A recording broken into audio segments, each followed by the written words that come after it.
नमस्कार, मैं विनय सिंह और आप देख रहे हैं नया लुक न्यूज।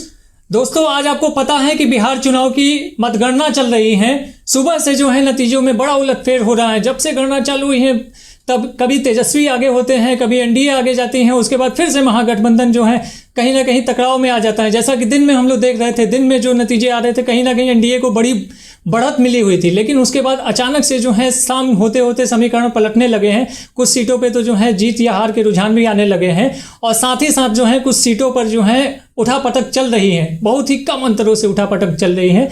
साथ ही साथ ये देख पा रहे हैं कि महागठबंधन के साथ साथ एनडीए में भी जो है दोनों तरफ जो है रस्सा कस्सी का खेल चल रहा, 50-50 का मामला है। किस ओर रस्सी जाएगी अभी तक की कुछ पता नहीं चल पा रहा है और भाई छोटी पार्टियां भी जो है इसमें बड़ी भूमिका निभाने वाली हैं। तो इसी विषय में जो है हम फिर एक बार आपके साथ बातचीत करने के लिए अपने editor in chief भौमेंद्र Shukla ji को लाए हैं।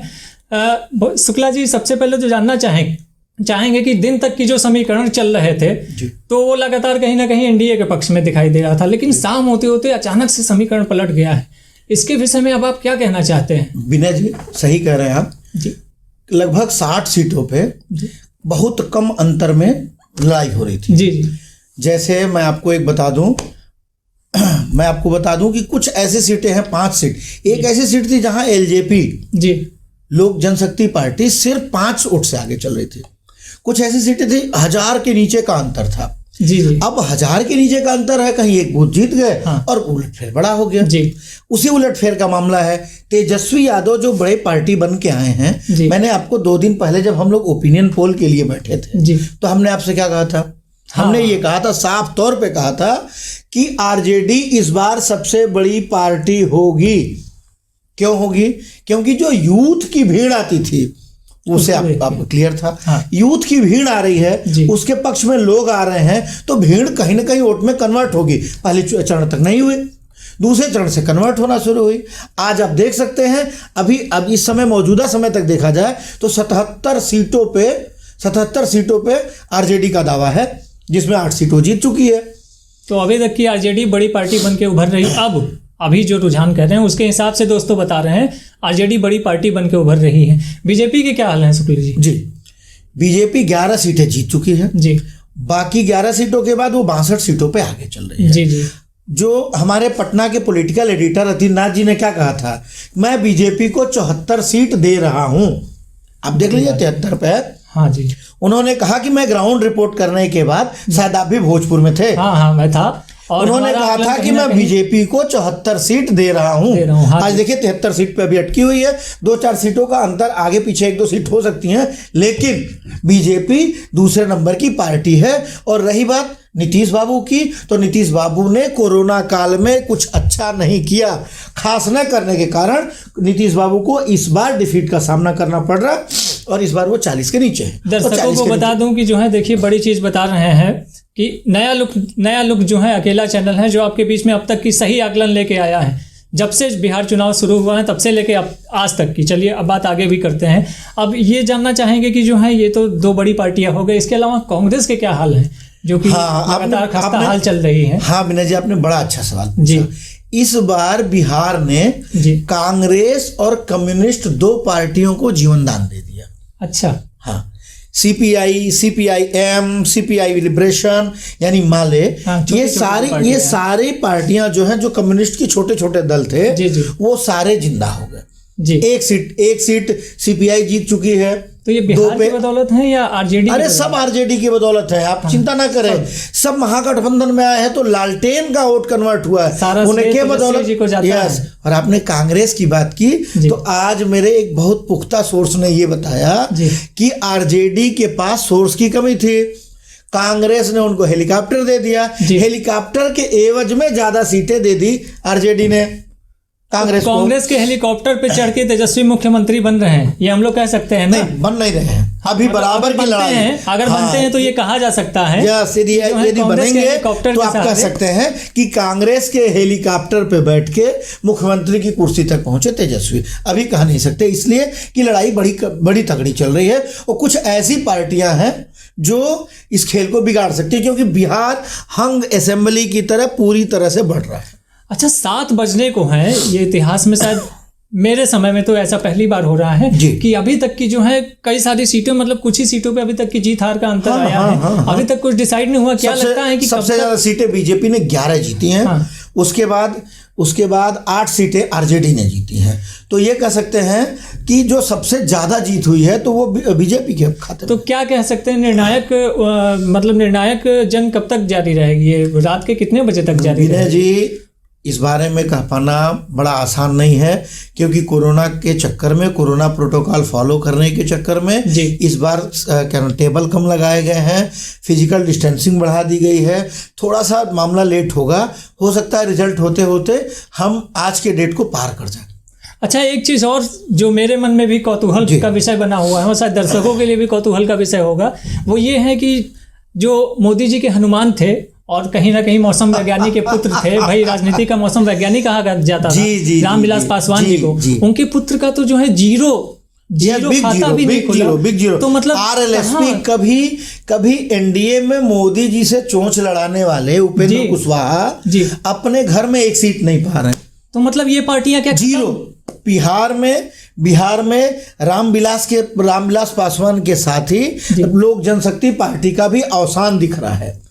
मतलब एलजेपी खत्म हो गई जी। ये कहा जा सकता है कि एकदम कह सकते हैं, जब आप विधानसभा चुनाव में नहीं पाए तो अब किस सहारे आपको लोकसभा में कोई टिकट देगा? तो बड़ी खबर एक ये भी है कि चिराग पासवान एक्टिंग के साथ साथ राजनीति में भी फेल हो गए, कह सकते हैं ना? एकदम कह सकते हैं। यहाँ चिराग पासवान पूरी तरह से अपने पिता के मौत के बाद सिंपैथी वोट भी नहीं बटोर पाए।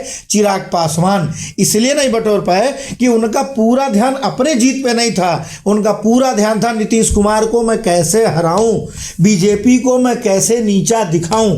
ये उनके पतन का एक बड़ा कारण है ना? जी बिल्कुल। अच्छा, इसके अलावा जो है एक और मन में कौतूहल है, चूंकि दोनों की सीटें कहीं ना कहीं आसपास चल रही हैं और आसपास का मतलब कि जो है रस्सा कस्सी का माहौल है। हाँ, एकदम है, बिल्कुल। बहुत तनाव है दोनों में। अभी तो जो है कह सकते हैं कि वीआईपी भाई कहीं ना कहीं जी। अभी मेरी रतीन नाथ जी से बात हुई है, उन्होंने कहा कि दोनों खेमे में बहुत जबरदस्त सन्नाटा पसरा हुआ है। अच्छा जी। कहीं कुछ भी कौतूहल नहीं है। लेकिन अभी अपने एक रिपोर्टर ने जो है अपना एक वहाँ की फोटो भेजी है पटना की जो है, तो वहाँ पे जो है आरजेडी कार्यालय पे आपने देखा होगा कि उत्साह कहीं ना कहीं मनने लगा। उत्साह मनाने के लिए जी कल ही कह दिया था। हाँ, तेजस्वी ने कल ही इशारा कर दिया था। अच्छा। लेकिन जैसे ही ग्राफ घट बढ़ रहा है ये लोग चुप हैं।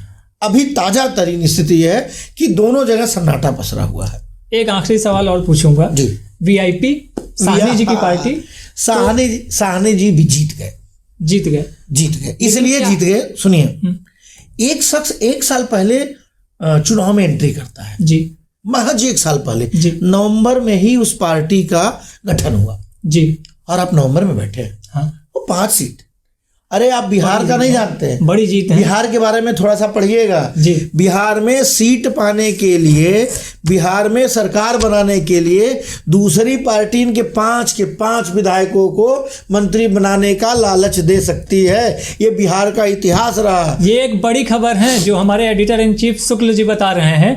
बड़ी खबर है और बड़ी बात और सही बात भी है। बात इसलिए बड़ी हो जाती है भाई कि अभी तक की वीआईपी जो है एनडीए में है, लेकिन कहा नहीं जा सकता है कि कब एनडीए छोड़ के भाई खरीद फरोख्त। तो देखिए जो है अभी तक की किसी चैनल पे आपने नहीं सुना होगा, लेकिन हम लोग पहले ही बोल रहे हैं कि भाई चूंकि रस्सा कस्सी का माहौल है, किसकी सीट कितनी आती है, जो है 2-4 सीटें आगे पीछे हुई तो खरीद फरोख्त तो जारी हो जाएगी। या हो सकता है कि जो है मंत्री बनाने का लालच, जैसा कि आप बता रहे हैं, उस लालच पे जो है तो मतलब वीआईपी एक बड़ी पार्टी का काम करेगी मुझे लगता है। जी, उससे बड़ा एक और है बड़ा फैक्टर जी। आरजेडी के साथ कांग्रेस है, कांग्रेस के साथ आरजेडी जी। जैसा कि मैंने बताया कि हमारे विश्वसूत्र ने बताया था कि उन्होंने कांग्रेस ने हेलीकॉप्टर दिया और तेजस्वी ने प्रचार किया जी। अब कांग्रेस के रणदीप सुरजेवाला ने एमआईएम को बी पार्टी बता दिया जी। यदि कुछ सीटें कम होती हैं तो किस मुंह से ये मांगने जाएंगे तेजस्वी जी, जबकि 5 सीटों पे असदुद्दीन ओवैसी आगे हैं, 1 सीट जीत चुके हैं। आपको बता दें कि सीमांचल में असदुद्दीन ओवैसी का सिक्का चलता है। उत्तर प्रदेश, बिहार, बंगाल, उड़ीसा के लोग सीमांचल को मिनी पाकिस्तान कहते हैं। किशनगंज, खगड़िया, अररिया, ये सारे जिले मिनी पाकिस्तान, क्योंकि वहाँ की आबादी जो है मोमिनों की संख्या ज़्यादा है, वहाँ हिंदू अल्पसंख्यक है। मतलब हैदराबाद के सांसद ओवैसी का जादू बिहार में भी सिर चढ़ जी के बोल पूरी रहा है। तरह से सिर चढ़ के बोल रहा है। और जो बी पार्टी बता रहे थे हाँ, कांग्रेस, बड़ी आज बात हो यही सकता है कि बी पार्टी बन के कहीं एनडीए के साथ जाए तो बनी बनाई खिचड़ी खाने का मौका खो देगी महागठबंधन। यदि यहाँ एमआईएम बड़ी बात है। यदि एमआईएम यहाँ ईगो पे ले ले जी। कि आपने मुझे बी पार्टी बोला कहा था। है तो मैं भाजपा के साथ जा रहे जी। हैं, उसके बाद आप देख लीजिए सरकार एनडीए की बन जाएगी। तो मतलब अब तक के रुझान जो है मिले जुले आ रहे हैं। मिले जुले रुझानों के साथ जो है जी बिल्कुल कहा नहीं जा सकता है। अभी भी वही हम लोग बार बार कह रहे हैं 2020 मैच की स्थिति बनी हुई है, एकदम चल रहा है। एक एक बॉल हो सकता है कि 2020 मैच का जो है ओवर पूरा होने के बाद सुपर ओवर तक की मैच चला जाए। हाँ, जा सकता ये भी कहा जा सकता है। जा सकता है। अरे जीतन राम मांझी जी भी 3 सीट पे आगे चल रहे हैं। अच्छा जी। और जीतन राम मांझी आरजेडी में भी रहे। हाँ। और जीतन राम मांझी एनडीए में भी हाँ, रहे। इक्वेशन तो तो बदल दोनों जाए, कुछ कहा नहीं उनके जा सकता समीकरण है। दोनों तरफ अच्छे हैं। तो चलिए- दोनों लोगों से उनके अच्छे संबंध है। तो चलिए दर्शकों, बातचीत का सिलसिला तो हम लोग का चलता ही रहेगा और आपको लगातार जानकारी देते रहेंगे। तब तक आप बने रहिए नया लुक न्यूज के साथ।